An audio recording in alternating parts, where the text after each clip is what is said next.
जब वतन ने उम्मीद खो दी, वे चुपचाप निकल गए।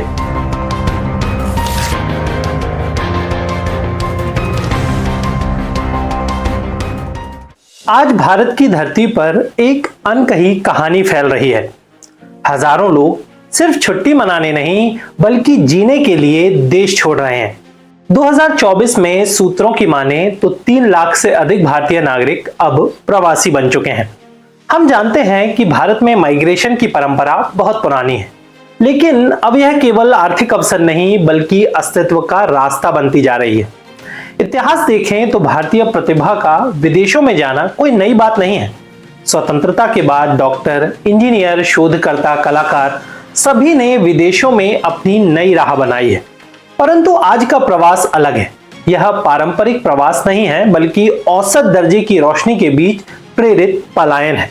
संयुक्त राष्ट्र के आंकड़ों के अनुसार 1990 से 2024 के बीच भारतीय प्रवासियों की संख्या 6.5 मिलियन से बढ़कर 18.5 मिलियन तक पहुंच गई है। यह प्रवास केवल एक भौतिक कदम नहीं बल्कि एक सामाजिक, भावनात्मक और राष्ट्रीय परिवर्तन है। ये कोई अकेली कहानी नहीं है, ये एक पूरी कक्षा का सफर है।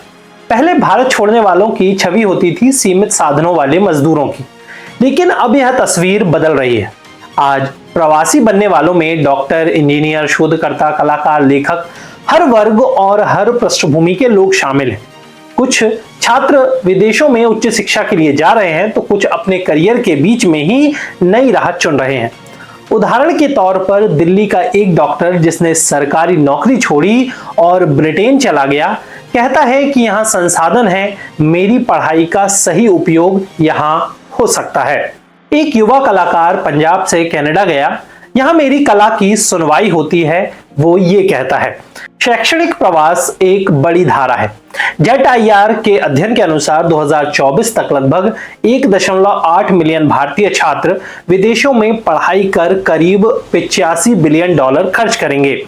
अनुसंधान रिपोर्टों के अनुसार हर साल लगभग 60,000 से 75,000 डॉक्टर और इंजीनियर बेहतर अवसरों की तलाश में भारत छोड़ते हैं। ये सिर्फ पेशेवर नहीं बल्कि देश के सपने हैं जो सम्मान, सुविधा और संभावना की खोज में बाहर जा रहे हैं। प्रश्न उठता है कि वे भारत छोड़ क्यों रहे हैं? वेतन, स्वीकृति और इच्छा, यह एक त्रिकोणीय दबाव है। जब कोई प्रतिभा देश छोड़ती है तो इसके पीछे सिर्फ आकर्षण नहीं होता बल्कि कई स्तरों का दबाव छिपा होता है। वेतन का अंतर, टैक्स का बोझ, नौकरी की अस्थिरता भारत में डॉक्टर और इंजीनियर को देश छोड़ने पर मजबूर करती है, जो विश्व स्तर की तुलना में बहुत कम मिलता है, जबकि विदेशों में उनकी क्षमता का सही मूल्यांकन होता है। इसके पीछे कई सामाजिक और राजनीतिक कारण भी छिपे हुए हैं।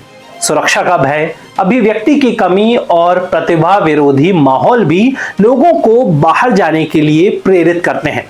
एक पत्रकार ने लिखा कि कई लोग सिर्फ अवसरों की कमी से नहीं बल्कि प्रतिष्ठा की कमी से भी देश छोड़ रहे हैं। यहाँ पर कुछ प्रणालीगत कारण भी मौजूद हैं।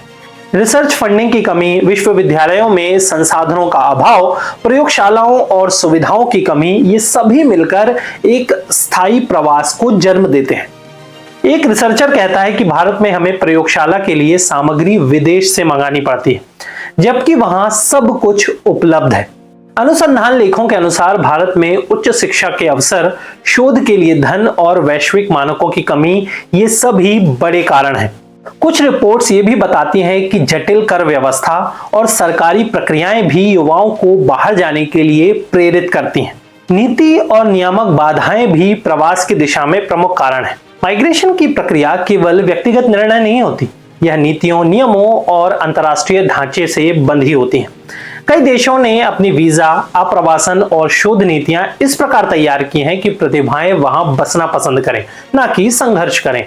उदाहरण के तौर पर 9 दिसंबर 2024 को अमेरिकी विदेश विभाग ने एक्सचेंज विजिटर्स स्किल्स लिस्ट से भारत और चीन को हटा दिया, जिससे जे वीजा धारकों को अपने मूल देश लौटने की अनिवार्यता से छूट मिल गई।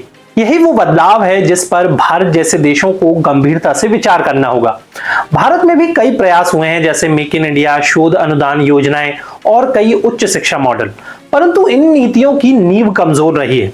कई घोषणाएं सिर्फ कागज पर रही हैं, उनका सही क्रियान्वयन नहीं हुआ है। नियामक बाधाएं, अधिसूचनाएं और नौकरशाही की जटिलताएं, ये सब प्रतिभा की गति को धीमा करती हैं।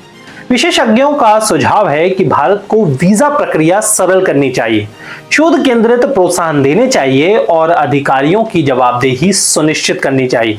साथ ही संस्थागत बदलाव आवश्यक हैं, जैसे स्वायत्तता, वित्तीय सहयोग और वैश्विक साझेदारी। देश छोड़ा नहीं जाता, वो धीरे धीरे पीछे छूट जाता है। किसी भी प्रवास की सबसे कठिन परत पासपोर्ट की नहीं, दिल की होती है। जो लोग निकलते हैं वे अपने साथ सिर्फ सामान नहीं बल्कि स्मृतियां भी बांध कर ले जाते हैं। एक पिता की तस्वीर, माँ की आवाज, स्कूल का आंगन, सब धीरे धीरे यादों में बदल जाते हैं। कनाडा में बसे इंजीनियर राहुल कहते हैं कि यहाँ जीवन स्थिर है लेकिन पहचान बिखरी हुई है। वे जोड़ते हैं कि मैं हर सुबह अपने शहर की आवाज सुनना चाहता हूँ, लेकिन यहाँ सिर्फ बर्फ की चुप्पी है। द हिंदू की 2024 की रिपोर्ट के अनुसार प्रवासी भारतीयों में 60% से अधिक लोग भावनात्मक थकावट या सांस्कृतिक अवसाद महसूस करते हैं। बीबीसी हिंदी ने लिखा था कि प्रवासी होना दो दुनियाओं के बीच झूलना है, जहां कोई पूरी तरह अपनापन नहीं देता। घर की याद और नई दुनिया की दूरी के बीच एक भावनात्मक निर्वासन पनपता है। यह निर्वासन केवल व्यक्ति को नहीं, उसके परिवार को भी प्रभावित करता है। जो रह जाते हैं वे हर कॉल पर बस यही पूछते हैं, वहां ठीक हो ना? जब एक प्रतिभा जाती है तो सिर्फ खाली सीट नहीं होती, एक भविष्य रिक्त होता है। भारत की अर्थव्यवस्था और समाज दोनों पर ब्रेन ड्रेन की गहरी छाया है। स्वास्थ्य क्षेत्रों में डॉक्टरों का पलायन सबसे बड़ी चिंता है। टाइम्स ऑफ इंडिया की 2024 की रिपोर्ट बताती है कि हर साल 7,000 से अधिक डॉक्टर भारत छोड़ते हैं, जबकि ग्रामीण भारत में डॉक्टरों की कमी 80% से अधिक है। इंजीनियर और तकनीकी क्षेत्रों की स्थिति भी कुछ ऐसी ही है। देश के शीर्ष कॉलेजों में पास हुए 40% इंजीनियर विदेशों में काम कर रहे हैं। यह केवल मानव संसाधन की हानि नहीं बल्कि नवाचार और नीति की कमजोरी का प्रतिबिंब है। इकोनॉमिक टाइम्स ने लिखा है, brain drain is now becoming a brain vacuum. इससे उद्योगों में विशेषज्ञता घटती है और दीर्घकालिक नीति निर्माण पर भी प्रभाव पड़ता है। शोध और पेटेंट के क्षेत्रों में भारत की हिस्सेदारी 2010 से 2024 के बीच घटती रही है, जबकि चीन और दक्षिण कोरिया में यह 4 गुना बढ़ी है। यह एक अद्भुत संक्रमण है, प्रतिभा की कमी जिसके हर लक्षण हर कोने में दिखाई देने लगे हैं। हर पासपोर्ट में एक अधूरी कहानी होती है। इस सेक्शन में 4 आवाजें हैं, 4 दिशाओं में बिखरी हुई, पर भीतर एक ही बेचैनी साझा करती हुई।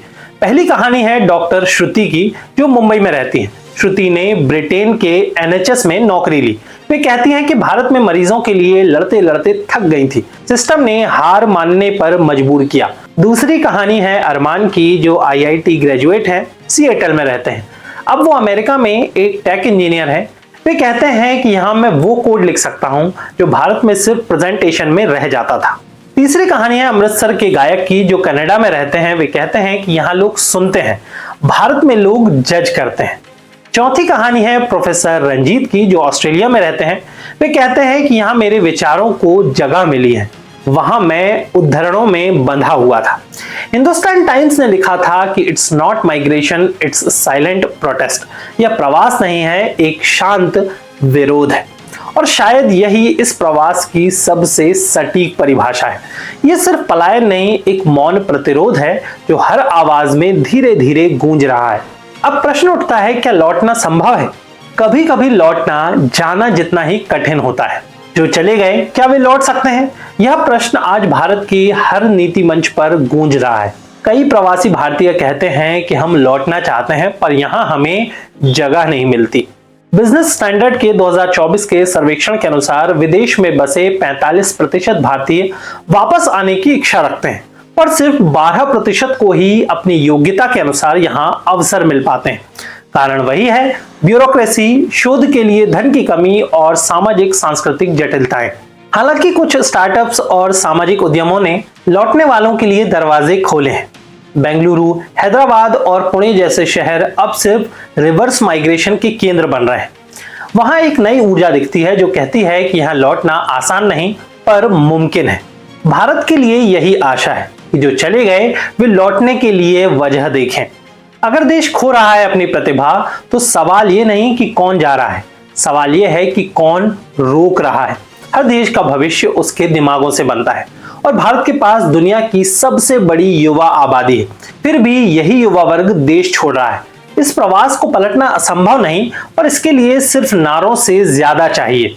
नीतियों को हर दृष्टिकोण से बनाना होगा, शोध अनुदान को निजी हाथों से निकालकर सरकारी प्राथमिकता बनाना होगा, विश्वविद्यालयों को स्वायत्तता देनी होगी ताकि वे अंतर्राष्ट्रीय स्तर पर प्रतिस्पर्धा कर सकें, चाहे वो प्रयोगशाला का धन हो या कला के मंच, समान रूप से सुनिश्चित करना होगा। द प्रिंट की 2024 की रिपोर्ट के अनुसार भारत का रिसर्च एंड डेवलपमेंट व्यय जीडीपी का केवल 0.7% है, जबकि दक्षिण कोरिया का 4.8% और अमेरिका का 3.5% है। यह आंकड़ा स्वयं बताता है कि भारत अभी भी अपने इनोवेशन को प्राथमिकता नहीं देता। प्रवास रोकने का पहला कदम यही है, प्रतिभा को सम्मान, सुविधा और संभावना देना।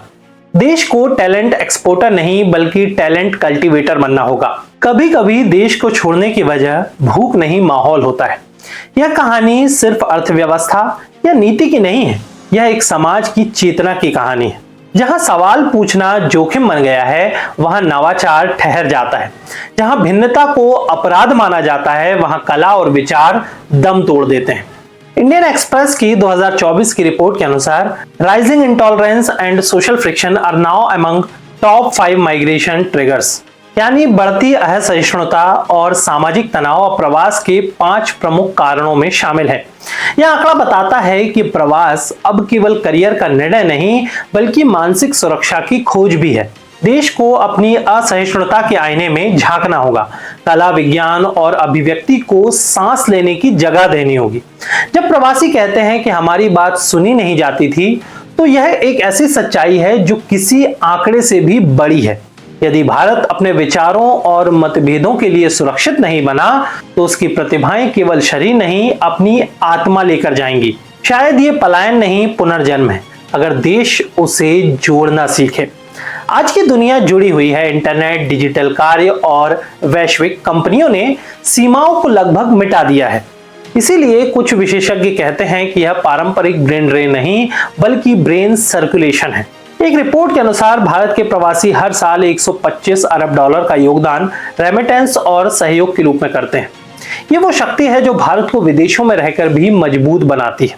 नेस्कॉम के अनुसार 2024 में भारतीय मूल के 150 से अधिक सीईओ फॉर्च्यून 500 कंपनियों में सक्रिय थे। यही वो बिंदु है जहां भारत अपने प्रवास को कमजोरी नहीं, पूंजी बना सकता है, यदि नीति उन्हें जोड़ने की दिशा में काम करे, जैसे global India research network, return fellowships या फिर डायस्पोरा मेंटरशिप प्रोग्राम। तो ये प्रवासी समुदाय भारत की नई शक्ति बन सकते हैं। भारत का भविष्य तभी मजबूत होगा जब जो बाहर हैं वे भीतर के विकास में भागीदार बने।